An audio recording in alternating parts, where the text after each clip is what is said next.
Arrancar. Ok, bueno, primeramente darle las gracias a todos los asistentes por estar en la reunión y comencemos. Voy a hacer algunas aclaraciones iniciales. La primera aclaración es que la charla tiene un tiempo de 40 minutos, de los cuales 30 minutos serán de charla como tal y 5 minutos de video. Luego tenemos una sesión de preguntas o algunas dudas para quienes tengan algo que aclarar o deseen comentar algo más de lo hablado acá. Un momento, Johan.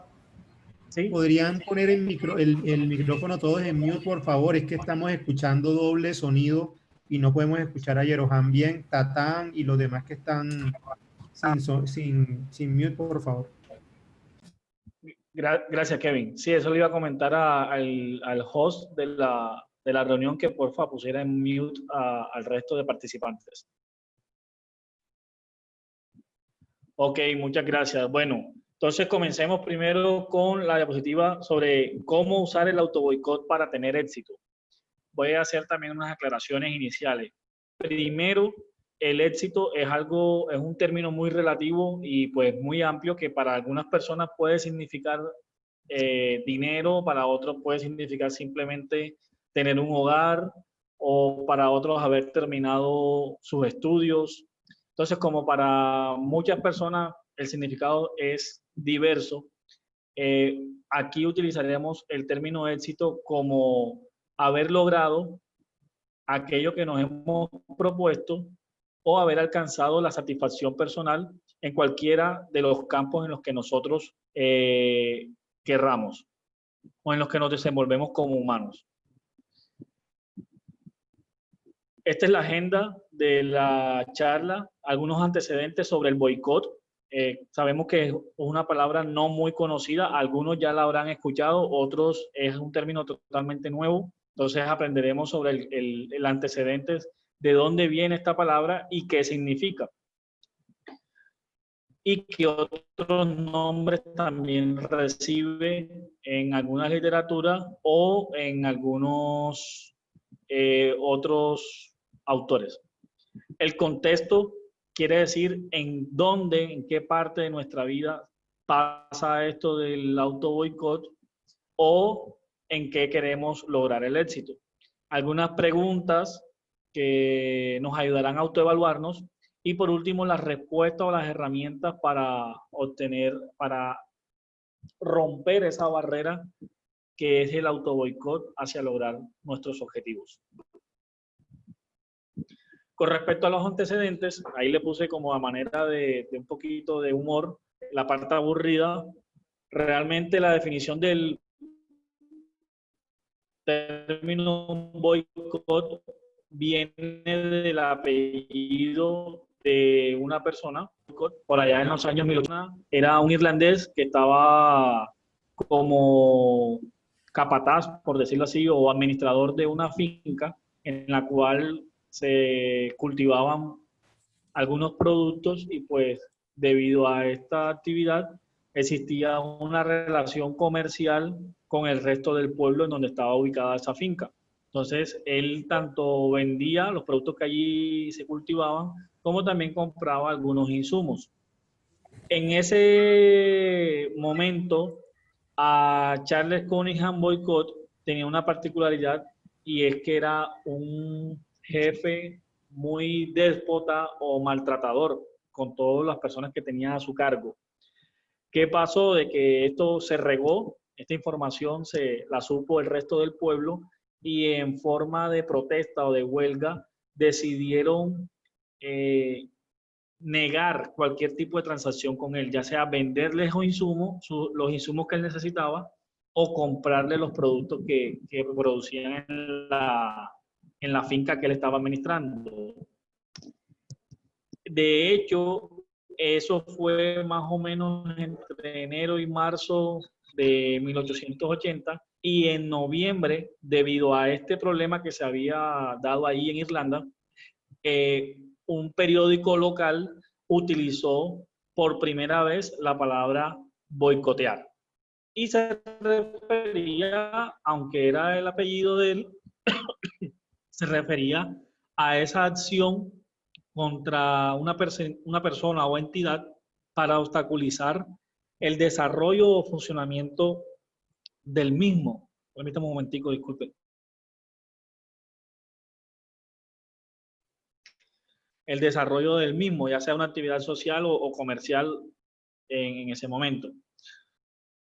Desde esa época, la literatura a nivel mundial, por primera vez apareció la palabra boicoteo de nuevo en el año 1915, que fue más o menos el periodo en el que aparece aquí Mahatma Gandhi, cuando este lideró la revolución o la liberación de India contra el Imperio Británico, que en ese momento eran los, por decirlo así, colonizadores o propietarios de la India. Aquí, ¿cómo lo hizo? Bueno, Gandhi lo que hizo fue un llamado a su pueblo de efectivamente no tener ningún tipo de transacción comercial con aquellos productos que se importaban desde el Imperio Británico y tampoco venderles a ellos o exportar los productos que se hacían en la India como objetivo, que era independizarse como tal, mostrarle al Imperio Británico de que ellos como nación podrían ser autosuficientes y no necesitaban de un colonizador como tal. Sabemos de que Mahatma Gandhi ganó esta revolución, este liderazgo, y finalmente la India quedó liberada del yugo británico. Más adelante se volvió a utilizar el término boicoteo en 1955 con esta señora que aparece ahí en la foto. Su nombre era Rosa Parks y aparece al lado de Martin Luther King. ¿Qué pasó con Rosa Parks? En esa época en Estados Unidos el tema del racismo y la segregación pues estaba mucho más expandido y era mucho más fuerte. Digamos que a los negros no se les reconocía ni siquiera como humanos y los derechos de los mismos pues tampoco. Entonces ellos eran vistos más que todo como un objeto, ni siquiera como animales, porque en algunos lugares se tenían unos textos, unos letreros para entrar al sitio que decían cosas ofensivas como aquí se aceptan, no se aceptan perros ni negros y cosas por el estilo. Entre esas compañías que utilizaban esta segregación estaban las empresas de transporte. En los autobuses existía una sección para negros y en otra sección para blancos, y adicionalmente, aún en la sección de negros, si un blanco se montaba al autobús y no había puesto cualquiera de los negros que estuviese ahí sentado tenía la obligación de levantarse y cederle el puesto, sin importar su condición, si fuera anciano, si fuera una mujer, niño, lo que fuera. Eso sucedió con Rosa Parks. El autobús estaba lleno, se ingresó a alguien de tez blanca y pues digamos que el puesto que estaba ocupado por ella se lo habían pedido para que lo cediera y ella simplemente se negó. Una frase que se hizo muy célebre de Rosa fue: me cansé de ceder. Y efectivamente, ¿qué desencadenó esta acción de parte de ella? Pues lo que hizo fue que la golpearon, la bajaron finalmente del autobús. Se enteró el pueblo en el que ella vivía, que era Alabama. Y esto también llegó a oídos de Martin Luther King, que en ese momento también era un líder revolucionario de los negros y defensor de los derechos humanos, y que se reconociera a los negros como personas y se les reconocieran los derechos que tenían de tener en el país. Una de las acciones que tomaron en ese momento fue negarse a utilizar el medio de transporte para cualquier actividad. Entonces todos los negros, no solamente de Alabama, sino que eso se expandió por todo Estados Unidos, se negaron a utilizar las líneas de autobuses. Esto finalmente pues afectó el bolsillo de los propietarios y de las empresas de autobuses, de tal forma que vieron que sus ingresos se vieron muy afectados y se vieron obligados a hablar con la parte política del país para tratar de llegar a una mediación en la que, bueno, se tratara a los negros con mayor dignidad y tuvieran los mismos derechos que los blancos de no necesariamente tener que ceder el puesto. Aquí en ese evento se utilizó de nuevo la palabra boicoteo y es eso, es obstaculizar, es detener o no permitir el desarrollo de una actividad económica. Sin embargo, el contexto o el uso de esta palabra, como muchas en los idiomas, pues se transforma y se utiliza en otros contextos también. Esto llegó a conocerse en nosotros, en lo que nosotros como humanos hacemos para boicotearnos o sabotearnos con respecto a nuestras propias metas. Finalmente es esto. El boicoteo son todas aquellas acciones, pensamientos, o puede que las dos cosas combinadas, que nos impiden ir adelante, alcanzar un objetivo. Como vemos en la imagen, hay un joven que se va manejando una bicicleta y él mismo se obstaculiza el funcionamiento de su bicicleta y se cae. Lo mismo una muchacha. Esto fue puesto con el objetivo de que el boicoteo no distingue de raza, ni de género, ni tampoco de edad. Cualquiera de nosotros estamos expuestos a autosabotearnos. Entonces ya aquí hemos escuchado dos palabras que se utilizan para hablar de esta problemática: el sabotaje y el autoboicot, que finalmente lo que termina siendo es uno mismo siendo el tóxico de nuestra vida. Sabemos que la palabra toxicidad está bastante extendida y utilizada hoy en día para todas aquellas acciones o formas de manipulación que utiliza, sobre todo en una pareja, que hacen que la relación sea tóxica. Entonces, aquí, en este caso, es una relación tóxica con nosotros mismos. Por eso viene una pregunta. ¿En qué área de mi vida me siento estancado, bloqueado, o quiero lograr algo y no lo he hecho? Por eso está en primera persona, porque es algo que finalmente nos tenemos que autoevaluar, es algo que es de nosotros, nadie tiene la culpa. Puede que personas o circunstancias externas hayan influido en que nosotros nos autosaboteemos para tener éxito. Pero no necesariamente quiere decir de que este debe ser el final. Entonces, repito, el objetivo de esta charla es conocerlo, porque si antes no sabíamos que existía como una enfermedad, que a veces de pronto nosotros tenemos algo y si no sabemos qué tipo de enfermedad tenemos, pues los médicos tampoco nos pueden dar como una cura. Mientras que si ya le tenemos un nombre o lo podemos determinar por unos síntomas, podemos atacar el problema. Entonces, el objetivo de esta reunión es conocer esos síntomas que nos dicen, tenemos un autobloqueo, un autosabotaje, estamos siendo tóxicos en nuestra vida y después llegamos a las respuestas o a la medicina para atacar ese problema. Viene esta pregunta con respecto a si nos identificamos o no. Hay cinco formas de determinar si nos estamos autobloqueando. Si nos hemos expresado en algún momento como no me hace falta o yo no quiero eso realmente en mi vida. Procrastinar, ya veremos más adelante si no han escuchado el término, qué es procrastinar.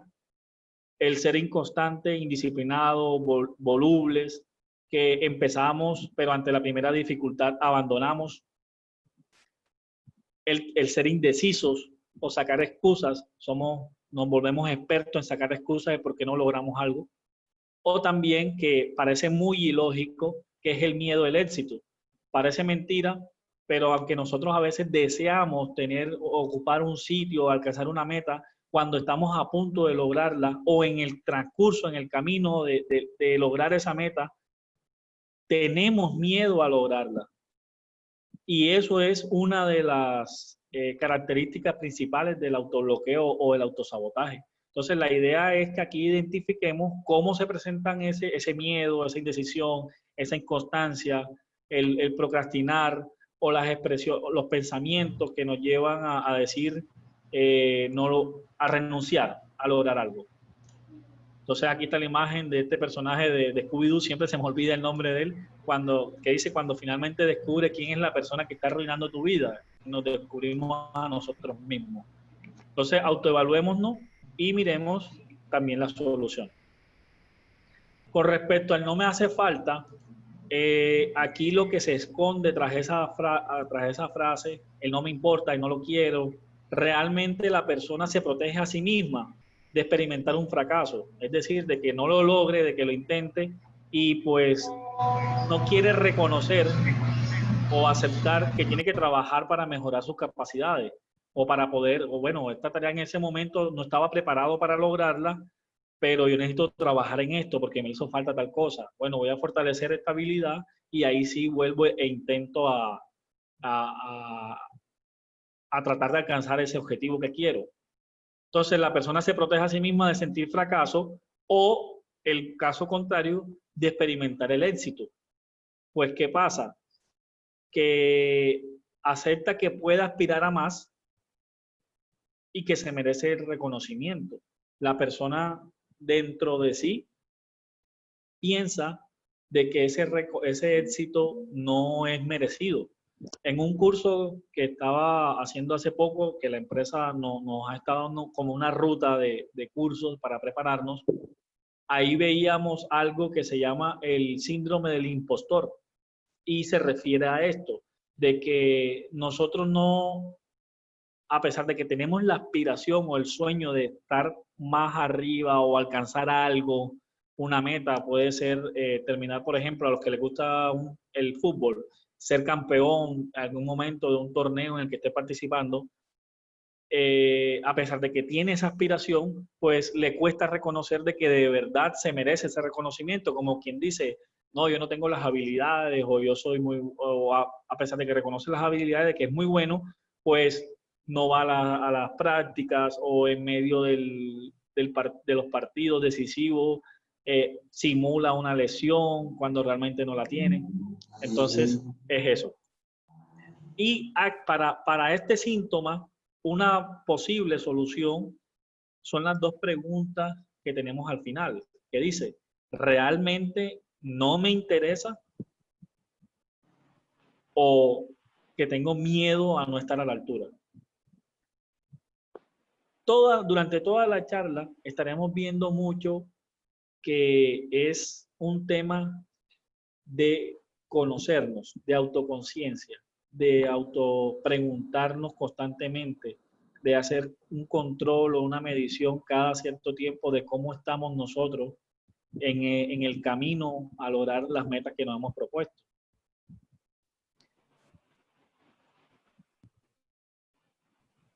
Otro segundo síntoma que nos puede decir de que nos estamos saboteando o bloqueando en el logro de nuestras metas es el procrastinar, que también es llamado como síndrome del estudiante, el luego lo hago, el primero haré tal cosa y después hago esto.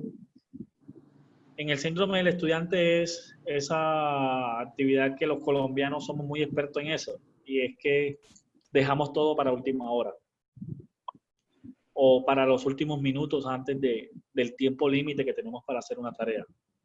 Por último, hay unas frases muy características del autobloqueo y es, no quiero sacrificar tiempo para mí, o utilizamos a otros como excusa. No quiero sacrificar tiempo con mi familia.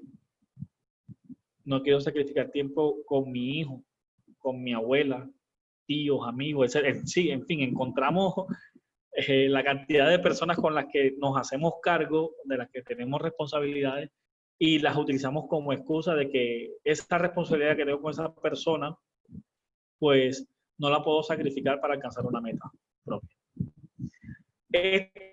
Este síntoma es particularmente peligroso, por eso tiene aquí, porque es muy común hacer, y también es un poquito complicado salir del mismo.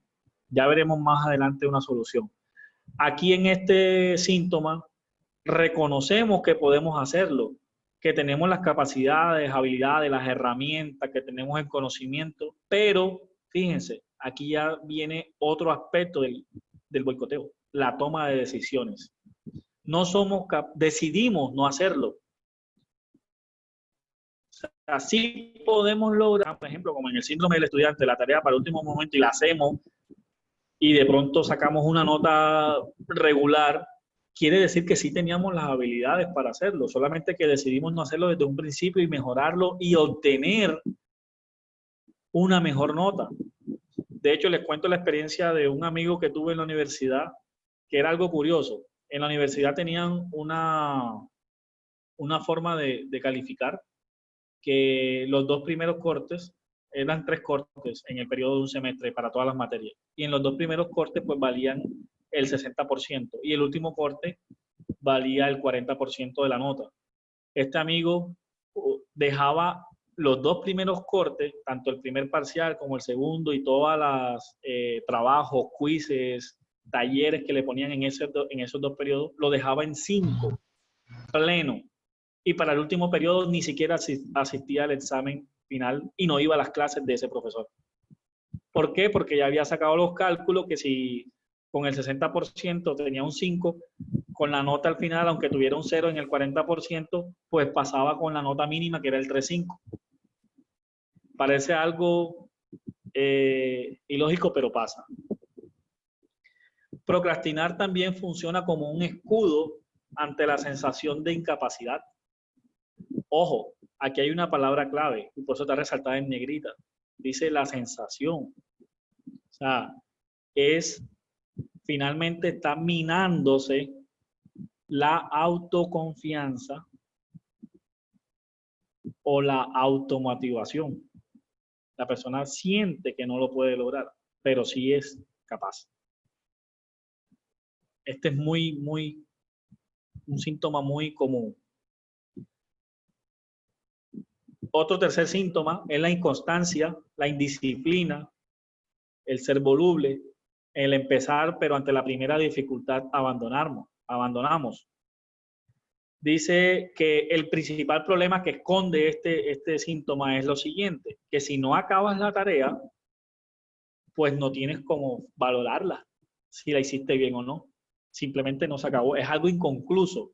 Es como tener una casa a medias, en obra negra. Finalmente tú no puedes decir si es bonita o no, porque no tiene los acabados finales. Y en este ejemplo que acabo de utilizar no fue un ejemplo utilizado al azar, porque los que hayan tenido oportunidad de ver el progreso de construcción de una casa o hayan tenido un acercamiento cercano del tema, sabemos de que la construcción, la obra negra, cuando la casa está en obra negra, digamos, eso viene siendo alrededor del 40% de los costos. El otro 60% viene siendo lo que se llama la obra blanca y que se va un monto en dinero, fíjense, más del 50% de lo que se utilizaría para terminar una casa en obra negra. Quiere decir que los acabados, los detalles, lo que realmente le da la belleza o el valor a la casa, cuestan más. Y así pasa con este síntoma. Pues nosotros terminar la obra, ver si está bonita o no, si le hacen falta detalles, ajustarlo. Si no lo terminas, pues nunca puedes evaluar eso. Digamos que entonces todo el mundo sabe que nos felicita. Si no lo terminamos, nos felicita, entre comillas, por el potencial que teníamos. Pero finalmente no por lo que hicimos o lo que logramos. Este es un poquito difícil de detectarlo, sin embargo, al conocer aquí con los ejemplos, pues ya sabemos de que cómo detectarlo, ¿no?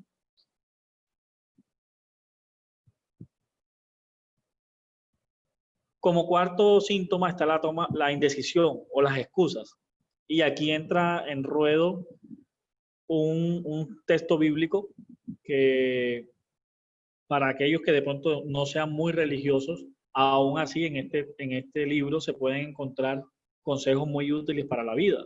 Y uno de esos es este, por ejemplo, que se puede aplicar. Dice, porque el que duda es semejante a una ola del mar impelida por el viento y aventada de una parte a otra.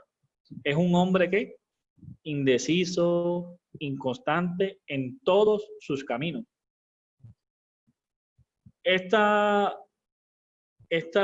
síntoma se puede presentar por dos cosas.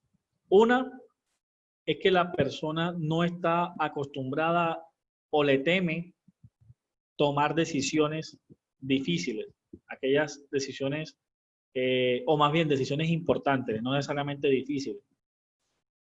Prefiere dejarle eso a otra persona, esa responsabilidad.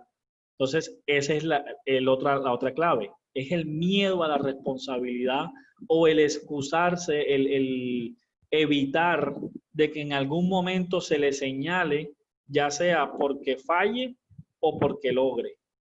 Pero como teme fallar porque cree que va a fallar, entonces evade la responsabilidad de tomar una decisión.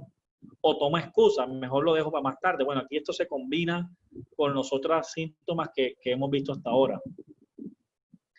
Entonces ya hemos visto, voy a hacer un repaso aquí antes de pasar al quinto punto, y es que el autosabotaje tiene que ver con el autoestima, el cómo nos vemos a nosotros, si somos capaces o no, cómo vemos nuestras capacidades, el autovalorarse, la autoconfianza.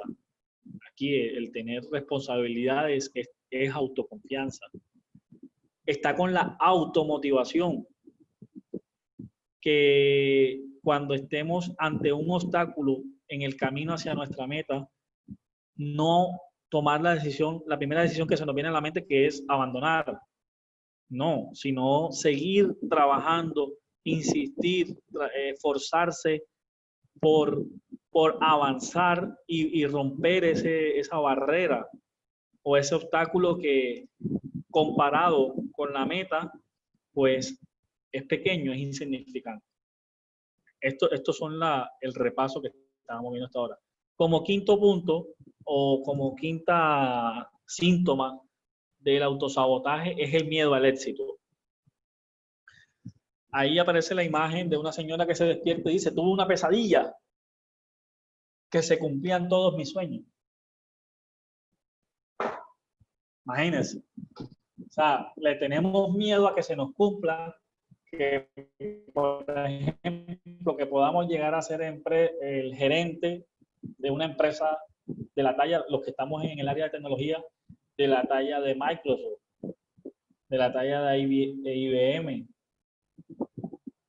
o de cualquier otra de estas empresas, Facebook, Instagram, cualquiera de estas empresas que comenzaron con personas como igual que nosotros, no son extraterrestres ni nada por el estilo.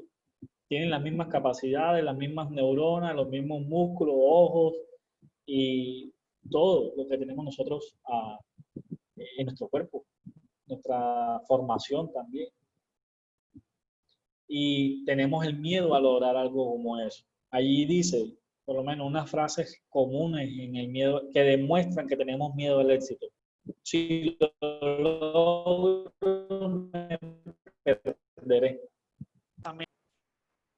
Hará que se pierda de otras pasiones con su familia, con sus amigos, o de sí mismo que tiene, de otras cosas que les gusta hacer. No estoy preparado para tanta fama. No soy el líder que otros necesitan.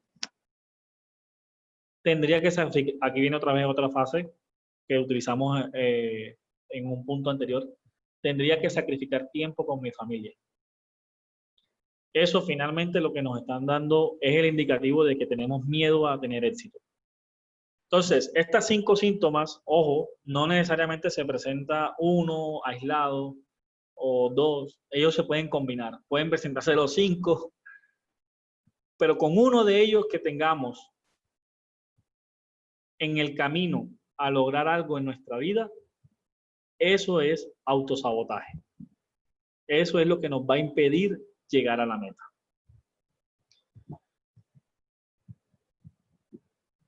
Vamos a ver las respuestas.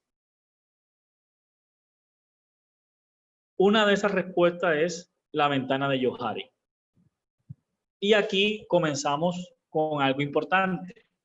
Y es que para poder nosotros vencer el autosabotaje, también tenemos que tener buenas relaciones o tenemos que tener seres queridos, tener buenas relaciones con otras personas. Porque hay algunas cosas que no podemos lograr o que no podemos saber a menos que otro nos los diga. Y para eso está esta ventana de Johari. Esta herramienta se utiliza de la siguiente forma. Escogemos a alguien que nos conozca muy bien, a uno o varias personas, nuestro papá, nuestra mamá, nuestro hermano, o un amigo que tengamos desde la niñez, o alguien con quien hablemos mucho y sea como una especie de confidente, y que tenga la confianza de decirnos tanto las cosas buenas como las cosas negativas de nosotros.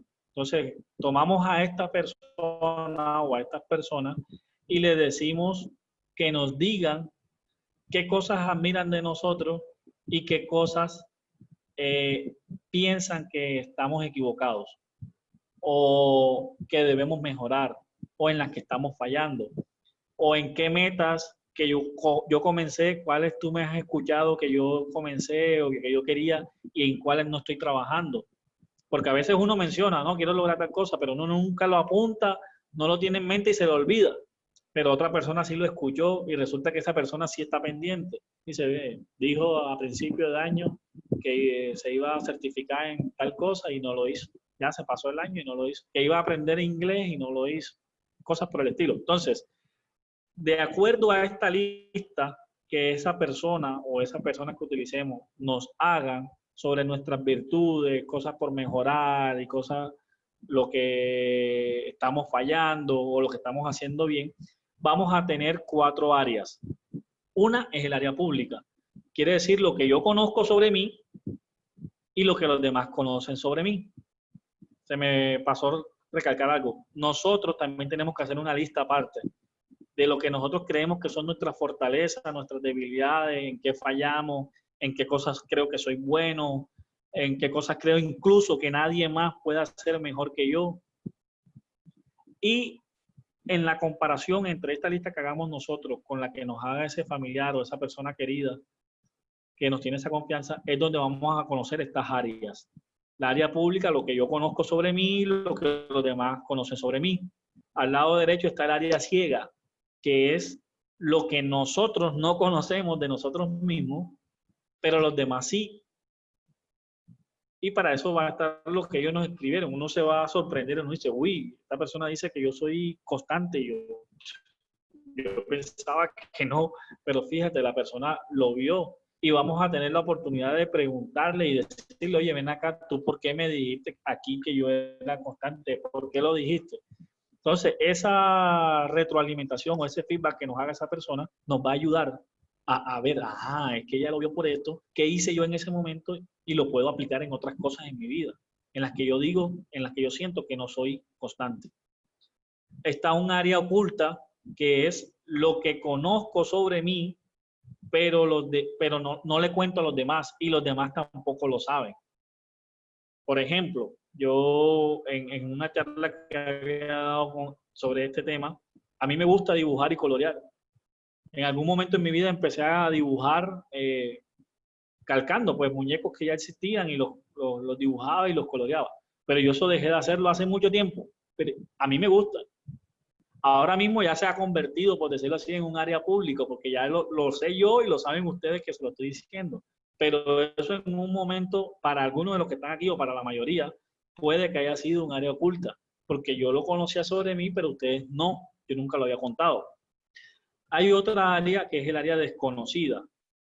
y es lo que ni yo ni los demás conocen sobre mí. Esta área desconocida solamente hay cositas que salen o se descubren cuando hay momentos repentinos o hay sucesos que acontecen de manera repentina. Por ejemplo, yo siempre pongo la misma comparación, la misma parábola, por decirlo así. Cuando nosotros nos atracan, es un momento repentino.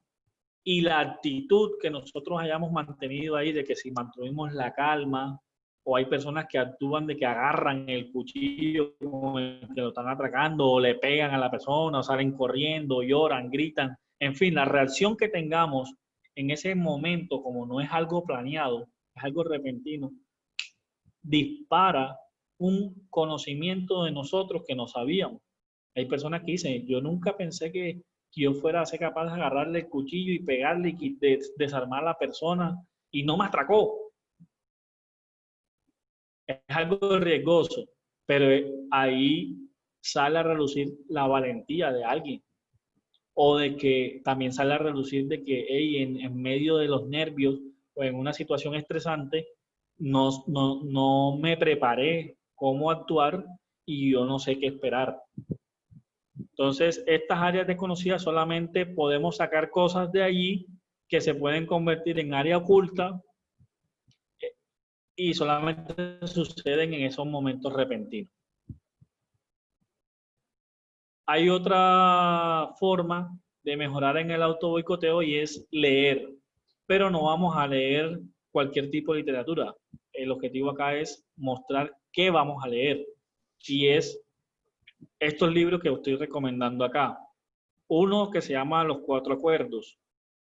Es un libro basado, esta persona, el señor Miguel Ruiz, mexicano, es como una especie de chamán en la sabiduría tolteca, entre esos indios de allá. Y él, digamos que logró resaltar o destacar algunas cosas que hacen ellos en esa comunidad que los que no somos indios toltecas no lo hacemos, o que en este mundo occidente generan muchos problemas en la sociedad. Y son estos cuatro acuerdos.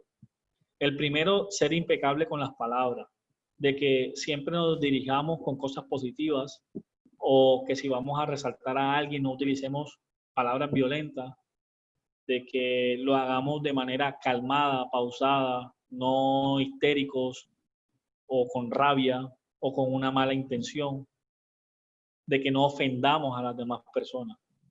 Y también que cuando nos dirijamos a otros, no necesariamente para decirle algo, lo hagamos con un buen vocabulario. El segundo acuerdo es no te tomes nada personalmente. Dice que lo dejemos pasar como si fuéramos transparentes y que si no nos tomamos las cosas personales, pues no se vuelven nocivos en nuestra vida. Y digamos que se nos hace más fácil superar algunos problemas. El tercer acuerdo es no haga suposiciones.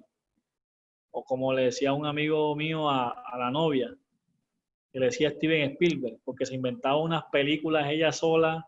No, es que y hasta se inventaba el diálogo, es que tú le dijiste tal cosa y esa persona te respondió, seguro, y así, seguro te respondió esto, y tú entonces pensaste esto y hiciste aquí, y son peliculeras. Entonces nosotros dejemos de ser peliculeros.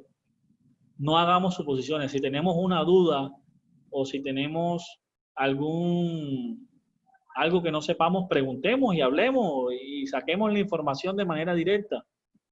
Si es un tema muy sensible, pues hagamos los contactos, pero finalmente no hagamos suposiciones. Por último, el cuarto acuerdo es que hagamos siempre lo máximo que podamos. En nuestro trabajo, en nuestras relaciones con las personas, demos el máximo. Dice, no caigas en el perfeccionismo, pues estarás olvidando dedicar tiempo a vivir, amar y ser feliz. Pero eso no quiere decir que seamos mediocres, porque en las relaciones personales también podemos ser mediocres. La mediocridad no solamente se evidencia al hacer una tarea o al hacer un trabajo, sino también en nuestras relaciones. Incluso podemos ser mediocres con nosotros mismos.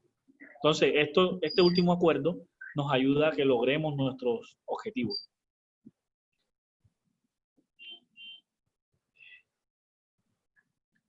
Otro texto o otro libro, este es un poquito más grueso, un poquito más difícil de leer, la letra es más pequeña, pero sin embargo va a un autoconocimiento que es muy difícil para algunas personas por su formación que lo tengamos. Y es finalmente lo de la inteligencia emocional. Esto está bien bueno, ¿no? Se escucha el letra. Hay alguien hablando ahí que escucho, no sé. Por favor, mute. Ok, la inteligencia emocional se trata sobre los sentimientos, incluso también pensamientos de nosotros y que podemos detectar en los demás. Cosas como la ira, la felicidad, la frustración, el egoísmo, el egotismo, en fin, todos estos sentimientos que tenemos nosotros y poderlo identificar en los demás. Lo que nosotros sentimos y está en nosotros y lo conocemos se llama autoconciencia.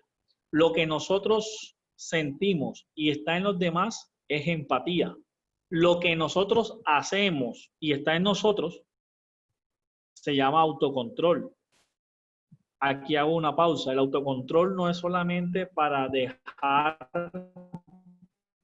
de hacer aquellas cosas que nos provocan ansiedad o que nos perjudican. Por ejemplo, una persona que sufra trastornos alimenticios, que tiende a ser obesa, podemos rápidamente asociar el autocontrol con evitar aquellas comidas que le generan ese problema o que se lo disparan. Pero el autocontrol también está en hacer aquellas actividades que nos van a ayudar a lograr lo que queremos. Por ejemplo, el autocontrol es el arma o el medicamento efectivo para procrastinar. Es la medicación. Si nosotros tenemos una tarea que hacer y decimos la voy a hacer más tarde, el autocontrol es no, me detengo, la hago, le dedico el tiempo que necesito, me esfuerzo en eso y después puedo disfrutar, después me puedo recompensar. Entonces esas son las dos caras del autocontrol, en las cosas negativas y en las cosas positivas. Entonces también los sentimientos o lo que hagamos y está en los demás se llama habilidades sociales. El que podamos tener buenas relaciones interpersonales con los demás. Las que son entre nosotros mismos, nuestra motivación, la confianza, el autovalorarse, eso se llama intrapersonal. Entre las interpersonales está la relación con nuestros amigos, compañeros de trabajo, vecinos, nuestra familia, nuestro hijo, nuestra esposa, nuestro papá, mamá, hermanos, etc. Primos. Aquí hay un artículo, ya se los compartiré ahora que terminemos la reunión, pero en este artículo lo que habla es sobre los pensamientos positivos. Refuerza esa actividad y es cómo entrenan a los Navy SEAL en Estados Unidos, que es la fuerza élite de la élite de esta gran potencia. Y ahí lo que saco los dos puntos más significativos de esta lectura, y es que se estima que tenemos conversaciones mentales todo el tiempo en las que nos decimos entre 300 y 1000 palabras a nosotros mismos. Son conversaciones que tenemos con nosotros. Cada minuto, ojo, todas esas son palabras que hacemos en cada minuto. Entonces, en este entrenamiento, lo que dicen es que se aseguran de que esas palabras, por lo menos el 40, el 60 y si podemos el 100% que nos decimos a nosotros, sean positivas para que nos ayuden a lograr. De hecho, ellos tienen un lema. Ya veremos en un video que viene ahorita. Tienen un lema que es vale la pena ser ganador. Y con ese lema es como una especie de mantra, es una especie de repetición mental que cuando están a punto de renunciar a lograr una de las actividades que les han puesto, uno de los ejercicios, ellos se repitan, vale la pena ser un ganador, vale la pena ser un ganador. Es como una especie de esotérico, no sé, es algo que lo que finalmente ayuda es a que nosotros nos automotivemos. Y por eso también resalta, aquí dice la importancia de los microtriunfos. Ya veremos en el video que viene, por ejemplo, lo importante que es que cada mañana, cuando nos levantemos, tengamos nuestra cama arreglada. La arreglemos, nos bañemos, nos cambiemos y nos vistamos bien. Esos microtriunfos nos ayudan a que finalmente, al final del día, tenemos un alto grado de satisfacción. Llegamos al punto del video. No sé si aquí la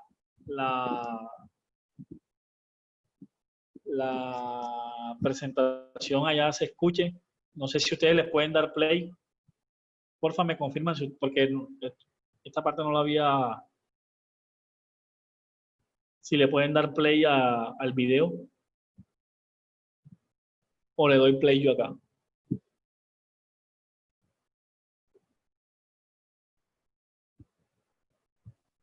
Compi, yo creo que comparte y dale play porque yo le estoy intentando dar play acá y no me sale. No es dar Ok. play. Ok, vale, muchas gracias, Monca. Y no se Entonces escuchaba. voy a compartir, no creo que se escuche mucho, ya permítame aquí porque estoy con el celular y el computador y aquí no tengo como muy buenos parlantes.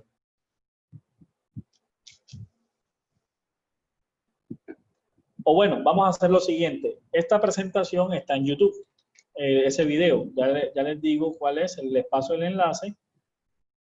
Dejamos 5 minuticos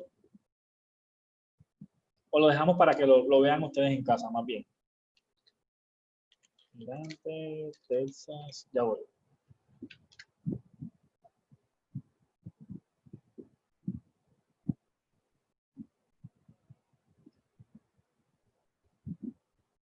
Ok, básicamente ese video se trata sobre un discurso que dio un almirante todavía en ese momento activo, que estaba activo en Estados Unidos, y dio un discurso en una universidad de Texas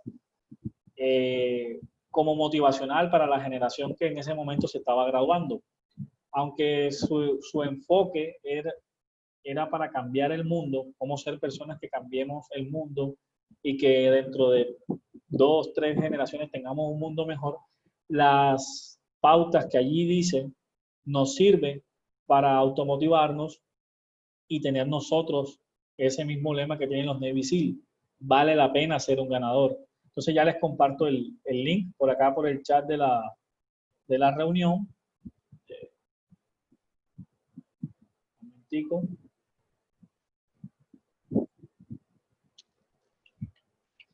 Ahí les compartí el link. Entonces sigo la presentación, me permiten que todavía no hemos terminado.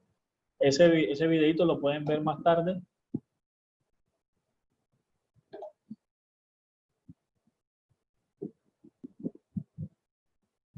Y pasamos a las siguientes últimas. Ya vamos a tener las últimas diapositivas. Bueno, como conclusión, como resumen, dentro de las herramientas de autoayuda, de ayuda que tenemos para no autosabotearnos, tenemos la ventana de Johari, las lecturas focalizadas recomendadas que le di como Inteligencia Emocional de Daniel Goleman y los 4 acuerdos del Dr. Miguel Ruiz. Hay otras que no listé allí porque son muy fáciles de hacer y ya todos las conocemos. ¿Cuáles son? Hay personas que les funciona tener un horario. Hagan un horario para lograr sus metas. Ahí incluyen lo laboral, lo personal y las actividades con familia. Cuando se elabora un horario, una recomendación muy amplio, como especie de un mes, puede causar un poquito de frustración en algunas programaciones porque no se logren, porque sabemos que hay cosas que a veces se cambian, existen que llovió y no pude salir a entrenar, por decir algo. Entonces la recomendación mía es hagan un horario semanal, que es un periodo de tiempo más pequeño, o por lo menos cada 15 días. Es un periodo más pequeño y que podemos controlar o tener un mayor porcentaje de control en esos eventos que nos pueden arruinar nuestra programación. Existe otra herramienta como los checklists o los to-do lists. Es una lista de cosas por hacer en el día, que yo digo, bueno, hoy en el día voy a hacer tal cosa, tal cosa, tal cosa, tal cosa. Esta se diferencia del horario porque no tengo hora. Lo podemos combinar, ponerle hora a tal hora, voy a hacer tal cosa, a tal hora tal cosa, y hacemos una listica diaria. Es como cuando uno va a hacer compras, hacer la lista de compras. Lo mismo con las actividades que tengamos para un día. Otra herramienta muy importante, nuestras relaciones con nuestros amigos y nuestros familiares. Las conversaciones que tengamos con nuestros amigos, aparte de hablar de las noticias del COVID, del presidente, de otros problemas tecnológicos o cosas nuevas que salgan, pues tengamos conversaciones más significativas, como del tipo, ven acá, yo siento que me siento frustrado porque no he logrado tal cosa, ¿tú qué crees que me hace falta? O con nuestro jefe, mira, ven acá, yo ahora mismo estoy en este puesto, pero yo quiero ser mejor, quiero dar cosas, ¿qué me recomiendas? Entonces nuestro jefe, si es un jefe como el que tenemos nosotros acá, que es Edison Lima, pues es algo bastante beneficioso porque es alguien que nos dice directamente, mira, y contacto, en qué podemos mejorar. Entonces, utilicemos esa herramienta, nuestros amigos, nuestros familiares, nuestros jefes. Y por último, existen para los no tan creyentes lo que se llama como meditación o autoevaluación, y los que somos un poco más creyentes, la oración. Que básicamente también lo que nos lleva es a autoevaluarnos, a conocernos, a tener conversaciones internas y que de cierto modo vienen siendo positivas. Entonces, les dejo esas herramientas también adicionales. Este es el oráculo, esta frase es más larga, que estaba en el oráculo de Delfos en Grecia. De hecho, tiene un párrafo muchísimo más grande, pero dentro de la frase lo que destacaba era esto: conócete a ti mismo, que básicamente es conecta lo que sientes, tus sentimientos con tu cerebro, la parte racional con la parte emocional. Y por último, la frase de los Navy SEAL: vale la pena ser un ganador. Gracias. Gracias. Yerván, una preguntita. Bueno, no sé si ya está habilitado el espacio para las preguntas. Sí, claro que sí, ya terminamos aquí la presentación. Ok. Hay ciertas situaciones que, mejor dicho, lo voy a replantear. ¿Cómo diferenciar entre el de fallecer en una meta que uno quiere alcanzar a tener una terquedad? Porque hay cosas que definitivamente no le convienen a uno, pero a veces uno insiste porque cree que puede conseguir ese algo o puede lograr ese objetivo, pero en realidad uno debe dejar de hacerlo, o sea, dejar de seguir en la constancia, porque en realidad no va a llegar, no es porque uno no puede ni quiere, sino que no tiene sentido lo que está haciendo. Y poniéndole, digamos, en el tema, en cualquier aspecto, pero digamos que una persona, es como tú dijiste, el tema de una persona, de una relación tóxica, de pronto la persona dice, no, sí, pues yo sé que vamos a mejorar y eso, pero en realidad no tiene sentido seguir. Entonces, ¿cómo hacer esa diferencia entre, hombre, no soy constante o ya me estoy venciendo ante esta dificultad, o definitivamente esto no me conviene? O sea, ¿cómo hacer la diferencia y viceversa, no? ¿Cómo de pronto no rendirse porque cree que no le conviene y mantenerse constante? No sé si me hice entender. Sí, es muy buena pregunta, José, y de hecho, aquí te voy a mencionar varios términos. Uno es el discernimiento. El discernimiento es esa capacidad que nos ayuda a sopesar entre las cosas que sí nos convienen o lo que es bueno y lo que no nos conviene, lo que es negativo para nuestra vida. ¿Cómo diferenciar de que no estás, o sea, que no estás autosaboteando, sino de que estás dejando de luchar por algo que, ahí viene la frase, esta es la clave, que finalmente te está perjudicando tu vida. A mí se me olvidó colocar ¿cómo es que? Un ejemplo.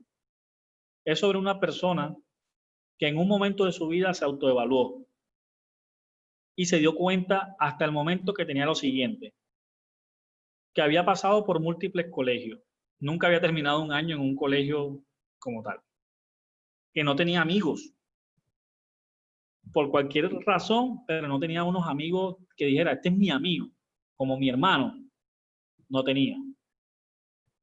Estaba expulsado de su religión. Había pasado por múltiples trabajos. O sea, era una persona que a simple vista, con todo esto que estamos viendo, es una persona inconstante, inestable, de pronto no tenía buenas relaciones con las personas, interpersonales, incluso interpersonales con sí mismo. Y por último, como para la fresa, ¿cómo es que es? La cerecita del postre, tenía una relación inestable con su pareja. Era una relación súper tóxica.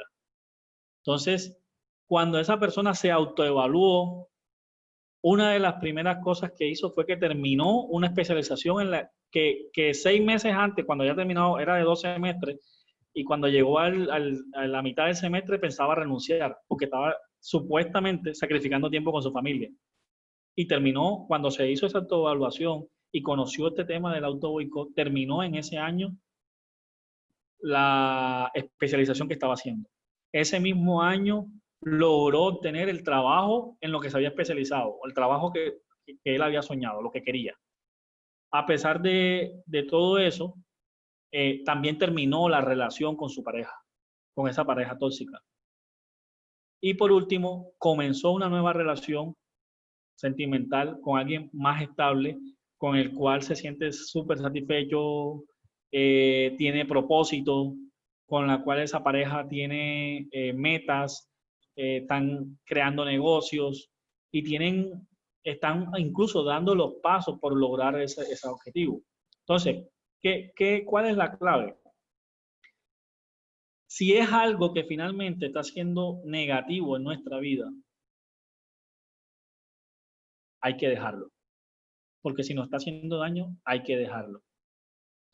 La otra cuestión es lo que habíamos visto en el libro de los 4 acuerdos, el cuarto acuerdo, que decía, da lo máximo que puedas en lo que sea que estés haciendo.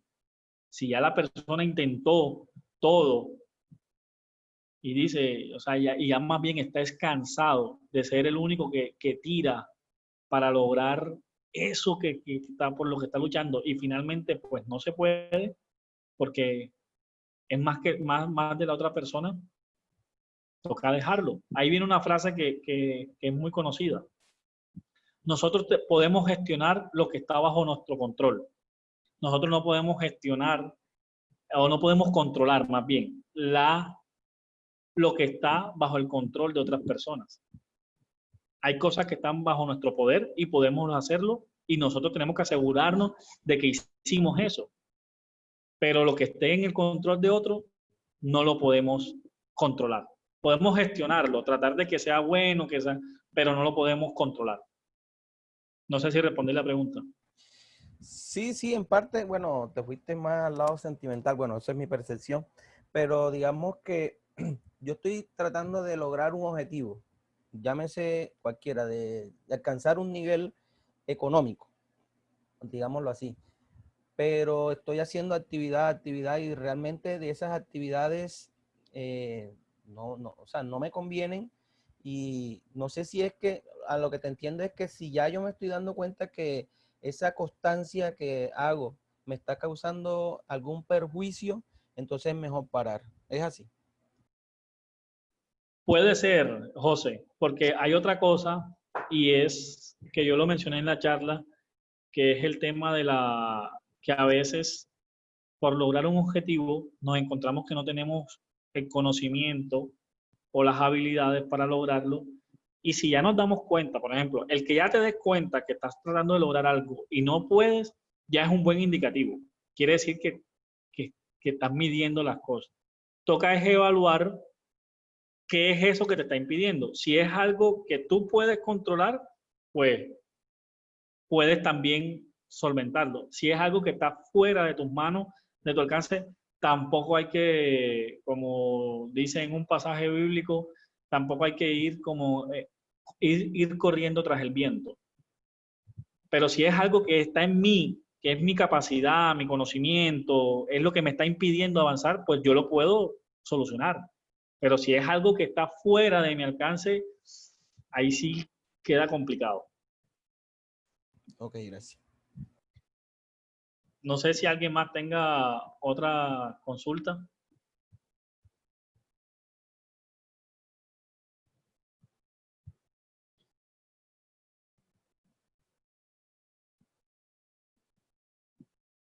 Un comentario, duda. Bueno, mientras piensan la duda o la pregunta, el comentario. Los textos que están aquí, muchos están en PDF, se pueden conseguir online. Y hay otro texto que es muy, muy, muy bueno, lo recomiendo enormemente, y que de hecho tiene el mismo nombre Autoboicot. El autor es Bernardo Estamateas. Y ahí el título de ese libro es Cuando el tóxico es uno mismo. Este libro menciona 13 trampas en las que caemos con el autosabotaje. Una de las que me llamó mucho la atención es como la tercera o cuarta trampa, en donde menciona que a veces otras personas nos hacen creer a nosotros que no somos capaces. Y resulta que puede que esa persona ya no esté y nosotros seguimos pensando lo que esa persona nos infundió, lo que nos dijo. Esto puede darse, por ejemplo, hay parejas, sobre todo se da en el caso de hombres hacia mujeres, que influyen en la mujer como diciéndole, tú sin mí no vas a ser capaz, tú sin mí no puedes vivir, tú no puedes lograr las metas que tú quieres porque yo, o sea, la única forma que lo cumpla es que estés conmigo y cosas así por el estilo. Lo mismo pasa a veces con relaciones con nuestros padres sí, con personas que tengamos de autoridad, nuestra abuela o algo. En algunos casos puede ser como, no, esa persona no es tan inteligente, dice el papá o la mamá, o la abuela sea manipuladora y para evitarle la fatiga a ese hijo que quiere o a esa hija, pues dice, no, mira, yo te lo hago. Entonces, estas son cositas que se presentan en nuestra vida y que finalmente lo que minan es nuestra autoconfianza en que podemos hacer las cosas. Entonces, lo importante que yo creo que es el objetivo de esta charla, primero que hayamos conocido el término autoboicot, en qué consiste, y lo más importante, que se puede solucionar, se puede pasar adelante.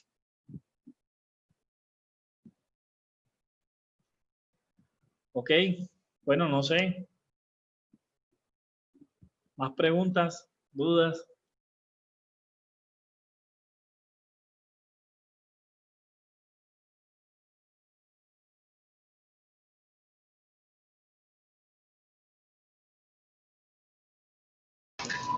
No question.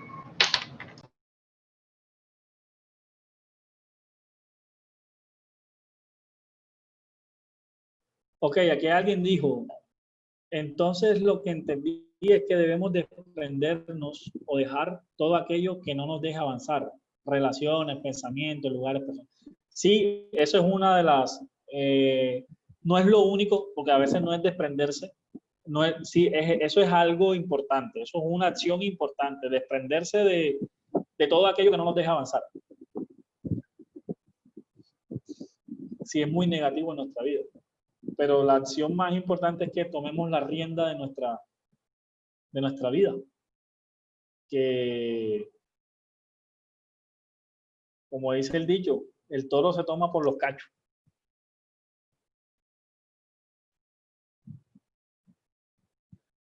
Ok, muchas gracias a todos. Realmente aquí hay familiares míos, hay amigos y sobre todo los compañeros míos de trabajo que también les tengo mucho cariño. Muchas gracias a todos. A ti, Germán. De nada, muchas gracias. Jeroham. Gracias, Yero. Gracias, Jero. Muchas gracias. Gracias, Jeroham. Gracias. Gracias, compi. Muchas gracias. Gracias, compa. Gracias, Hasta luego. Jeroham. Gracias por la invitación. Muchas gracias también. Muy bonita la charla. Muchas gracias. Ahí habló la mamá para que sepan.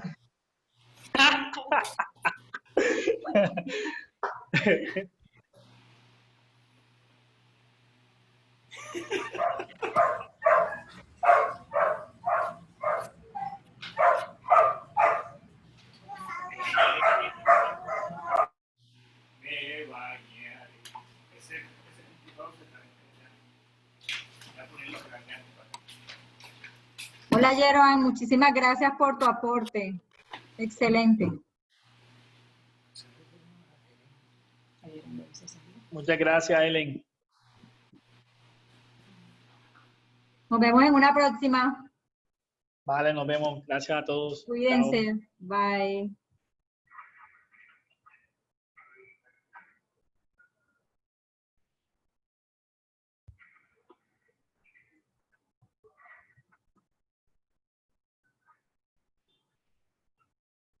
Ahí está Manuelito Vázquez. Él está tomando la asistencia, ¿cierto?